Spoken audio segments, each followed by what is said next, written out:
ဗုဒ္ဓဘာသာတို့ဤဘာသာရေးဆိုင်ရာကျင့်ကြံမှုပွဲလံကြီးကြီးငယ်ငယ်အစုအဝေးနဲ့ပြုလုပ်ကြတဲ့အခါမှာ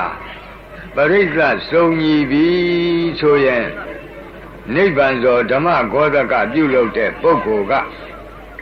ယတနာသုံးပါးကြောင့်၍တရဏဂုံသီလများခံယူကြပါစို့ခမည်းဆိုတဲ့အတန်ပေးလိုက်လို့ရှိရင်လောကဥပမာမိုးဥကြတခိုးတောင်ကမိုးချင်းမိုးချုံလိုက်ရင်တောထဲမှာရှိကြတဲ့ရွှေဥတောင်းတွေဒီတကောင်နဲ့တကောင်အချင်းအချက်မရှိပဲတပြိုင်နဲ့တညီတညွတ်ထဲကေကာဆိုတဲ့ဝမ်းမြောက်ဝမ်းသာတွန်ကျူးတဲ့အတန်တွေကိုတပြိုင်နဲ့တွန်ကျူးကြတယ်လို့ထို့အတူဓမ္မဂောဓကတရားကျွေးကြော်နိဗ္ဗာန်သောပြုလုပ်တဲ့ပုဂ္ဂိုလ်ကယတနာသုံးပါးကြောင့်၍တရဏဂုံသီလများဆောက်တည်ခံယူကြပါစို့ခင်ဗျာလို့တရားမိုးချုံလိုက်ရင်ဗုဒ္ဓဘာသာသူတော်စင်အမျိုးသားအမျိုးသမီးဒီဟုသောရွှေဥတောင်းတို့သည်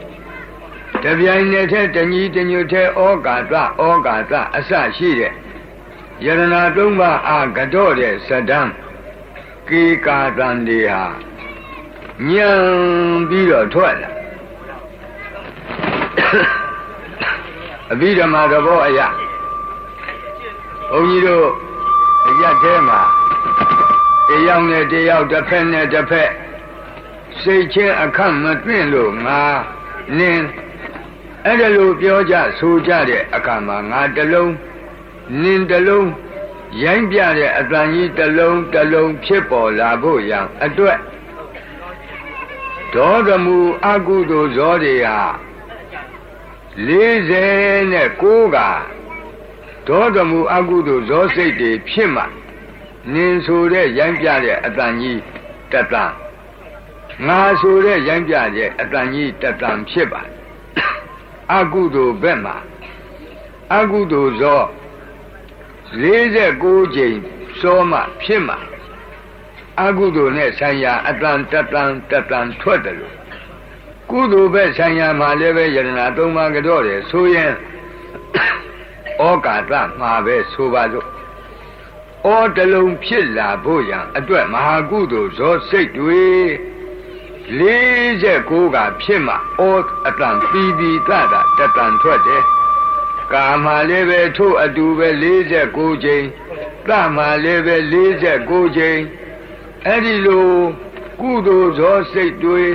49ကတတန်မှာတို့မှာရတယ်လို့စိတ်ထဲကြိုတင်အာယံဝမ်းမြောက်ကြပါအဲ့ဒီဇာပိုက်တွေသည်ဆိုလိုရင်းကတော့ဘုရားတရားတန်ခါယတနာသုံးပါးအပေါ်မှာမတော်တဆငယ်စဉ်တောင်ကြီးကလေးဘဝဘုရားမှန်တရားမှန်တန်ခါမှန်မသိတဲ့အချိန်ကမတော်တဆပြုမှပြောမှကြံမှခဲ့တော့ကာယကံဝစီကံမနောကံအပြစ်သဗ္ဗဒေါသဆိုတဲ့အတိုင်းအပြစ်ဖေးအညစ်အကြေးများမိမိကိုယ်မှလိမ့်ထိန်ညှိကပ်နေခဲ့ရင်ထိုအပြစ်ဖေးအညစ်အကြေးကိုယရဏသုံးပါးအာရှိခိုးကြော့တဲ့ပဏာမစေရနာပြဋ္ဌာန်းသောမဟာကုသိုလ်စိတ်စေတသိက်ဆိုတဲ့ရေကြည်ရေအေးဖြင့်ပထမဒုတိယတတိယတစ်ကြိမ်နှစ်ကြိမ်သုံးကြိမ်တိုင်အောင်ဆေးကြောဖွတ်လျော်လိုက်အဲဒီလိုဆေးကြောဖွတ်လျော်တဲ့အနေတစ်ကြိမ်နှစ်ကြိမ်သုံးကြိမ်မြောက်အောင်ဘုရားယရဏတရားယရဏသံဃာယရဏမြတ်သုံးပါးတို့ကိုဘုရားတပည့်တော်အယုသေးအလေးမြတ်လက်အုပ်မိုး၍ရှိခိုးပူဇော်ဖူးမြော်မှန်းလျော့ကြော့ပါဤအရှင်ဘုရားဆိုတဲ့ဤအချိန်မှာတတန်၌မဟာကုသိုလ်ဇောတွေ49ကဇောတော့မဟာကုသိုလ်ဇောစိတ်တုပ္ပတိဟုတော့ရေတွေနဲ့မိမိတို့ခန္ဓာအစဉ်ကိုတသွန်းဆေးကြောပြီးပြီအဲ့ဒီအချိန်မှာမိမိတို့ခန္ဓာအစဉ်၌ယတနာသုံးပါးနဲ့ပတ်သက်သောကာယကံဝစီကံမနောကံအပြစ်အညစ်အကြေးဟာအနည်းငယ်မျှမရှိတော့ဘူးရေ3ကြိမ်ချိုးပြီးလို့ခန္ဓာကိုယ်စင်ကြယ်နေတဲ့အမျိုးသမီးအမျိုးသားလို့တခါတည်းဖြစ်သွားအဲ့ဒီအခါမှာလူလောကသဘောရေစင်ကြယ်ဆေးချိုးပြီးတဲ့အမျိုးသမီးအမျိုးသားတွေမိဘထံပါတောင်း ရေချိုးပြီးလို့ခန္ဓာကိုယ်တန့်စင်နေတဲ့အချိန်မှာပန်းကောင်းပန်းရင်နဲ့အဝတ်ကောင်းဝတ်ခြင်းနဲ့နတ်လာကောင်းလိမ့်ညင်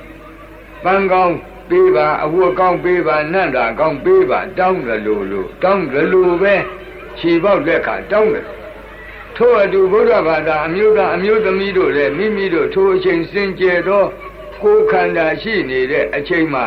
သီလပေးမဲ့သင်္ဃာတော်ကိုခြေပေါက်လက်ခါမိဘတံသာသမီတောင်းတယ်လို့အာမန္တိတိကရဏေနသဟပင်စသီလံဓမ္မံယာစာမိအရှင်ဘုရားတပည့်တော်သည်ခုအချိန်အင်မတန်စင်ကြယ်သောခန္ဓာကိုယ်ရှိနေပါဒီစင်ကြယ်သောခန္ဓာကိုယ်ရှိနေတဲ့တပည့်တော်သည်အရှင်ဘုရားဓမ္မတရဏဂုံကုံကံတည်းဟူသောဥဆိုင်ပန်းတွေ၅ပါးသီလတည်းဟူသောဝတ်ကောင်းစလ၅မျိုးနတ်တာကောင်းနတ်တာပြောင်း၅မျိုးကိုပန်ရလူကြောင့်ဝတ်ရလူကြောင့်လင်းရလူကြောင့်တောင်းပန်ပါတယ်တောင်းခံပါတယ်ရှင်ဘုရားအနုကံကတ္တဝသီလံတိထမေဗန္တိဗန္တိအရှင်ဘုရားလောကံချီးမြှောက်မှုကိုကတ္တဝပြု၍မေတပြည့်တော်အာသီလံကရဏဂုံသုံးခန်းဥဆိုင်ပန်းနှင့်တကွာ၅ခန်းတော်သီလတည်းဟူသောဝတ်ကောင်းစလ၅မျိုးနတ်တာကောင်းနတ်တာပြောင်း၅မျိုးကိုဒီထကရုဏာရှိရှုပေးတော်မူကြပါကုန်ဖျားတောင်းပေးတောင်းမှတစ်ချိန်မကဘူးဒုတိယပေးနှစ်ချိန်မြောက်လေထို့အတူပါဠိလိုတောင်းတတိယံပြီး၃ချိန်မြောက်လည်းပဲထို့အတူပါဠိလိုတောင်းတော့သီလပေးတဲ့ကိုယ်တော်ကဘာအတန်ပေးလိုက်ယမဟံဝဒမိတံဝတိထာတရားဓမ္မတွေကဘာဆိုလိုက်တော့အာမဗန္တိဘာလို့ကြတာတော့ဆရာတကားလို့ဆိုရင်ပြောတတ်ပါစေအေးယမဟံဝဒမိတံဝတိထလို့ဆိုလိုက်တဲ့သီလပေးတဲ့ကိုယ်တော်ရဲ့ဆိုလိုရင်းကတရားဓမ္မအပေါင်းသူတော်ကောင်းတို့ကရဏဂုံဆိုတဲ့ဥဆိုင်ပန်းတွေ၅ပါးသီလဆိုတဲ့ဝတ်ကောင်းစလ၅မျိုးတဏိနန္တာပြောင်းနန္တာကောင်း၅မျိုးဟာပဂတိပံပဂတိအဝတ်ပဂတိနန္တာလို့အထေတရဝတ္ထုကြီးနဲ့ကင်ပြီးရော့ပန်းဟဲ့ရော့ဝတ်ဟဲ့ရော့လိမ့်ဟဲ့အဲ့ဒီလိုအထေတရနဲ့ကင်ပြီးတော့ပေးလို့ရကောင်းတာမဟုတ်ဘူးနှုတ်ကမြွတ်ပြီးတော့ဆို၍ဆောက်တီမှရကောင်းတဲ့တရဏဂုံပန်းရကောင်းတဲ့၅ပါးသီလဝတ်ကောင်းစလနန္တာကောင်း၅မျိုးဖြစ်တယ်ဒီတော့ရှေ့ကနေပြီးတော့ဆောက်တီးပုံကိုဆိုပေးမယ်အဲ့ဒီဆိုပေးတဲ့ဆောက်တီးပုံကိုမမှားအောင်လိုက်ဆိုကြဒီအဓိပ္ပာယ်နော်ဒီသီလပေးတဲ့ကိုတော်ကယမဟံဝဒမိတံဝတိထာသာတော်နှလုံးပြောပြောင်းသူတော်ကောင်းတို့ယံအကျဉ်ကရဏဂုံဆောက်တီးပုံ၅ပါးသီလခံယူဆောက်တီးပုံကိုအဟံငါဒီဝဒမိရှေ့ကတိုင်တဲဆို၍ပေးပါအံတန်ထူငါဆို၍ပေးတဲ့၅ပါးတရဏဂုံဆောက်တီးပုံ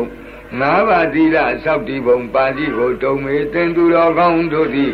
ဝတိထအတုလိုက်ကဆိုကြပါတိုက်တွန်းတယ်မမအောင်လိုက်ဆိုကြနော်လို့တလူတိုက်တွန်းတော့တရားဓမ္မကအာမဗန္တိဗန္တိရှင်ဖေဟာအာမကောင်းပါပြီကောင်းပါပြီရှင်ဖေဟာလို့ဆိုလို့ထိုအခါသီလပေးတဲ့ကိုယ်တော်ကဘာစပေးလိုက်ဘာစပြီးတော့ရွတ်ပေးဆိုပေးလိုက်တယ်နမောတတ္တဗုဒ္ဓဝတ္တောအရဟတောသမ္မာသမ္ဗုဒ္ဓတ္တဘုရားရှိခိုးစာပိုက်ကလေးလေးကစဆိုနိုင်တယ်အေးဆိုနိုင်လို့စာပိုက်တိုးလို့များတန်ဖိုးနေတယ်မအောင်မေနဲ့မြတ်စွာဘုရားရဲ့ဂုဏ်တော်တွေမြောက်များစွာရှိတဲ့အ내ကလူတကာနတ်တကာမြမာတကာတို့ရဲ့နှုတ်ဖြားမှာအလွန်ထင်ရှားတဲ့ဘဂဝါဂုံအရဟံဂုံသမ္မာသမ္ဗုဒ္ဓဂုံဆိုတဲ့ဂုံတော်ကြီး၃ပါးနဲ့ဘုရားကိုရှိခိုးတဲ့ဇာပိုက်ဖြစ်ပါတယ်။ဒါကြောင့်ဘုရားကရဏဂုံမခံခင်၅ပါးသီလမဆောက်တည်ခင်ရှေးဥစွာမြတ်စွာဘုရားအားတူတူချင်းချင်းနဲ့လူရင်းထိကြိုက်အောင်ရှိခိုးကြအောင်စို့အဓိပ္ပာယ်နဲ့သီလပေးတဲ့ကိုယ်တော်ကနမောတတ္တဗဂဝတောအရဟတောသမ္မာသမ္ဗုဒ္ဓတ္တရှေ့ကတိုင်တယ်ဆိုပေးလိုက်အေးဒကာဓမ္မတွေကတစ်ခေါက်ပဲသီလပေးတဲ့ကိုယ်တော်ကတိုင်တယ်ဆိုပေးပေမဲ့ဒကာဓမ္မတွေက၃ခေါက်အဓိပ္ပာယ်ရှိအေးအနှစ်ပေးကြည့်ဘဂဝတော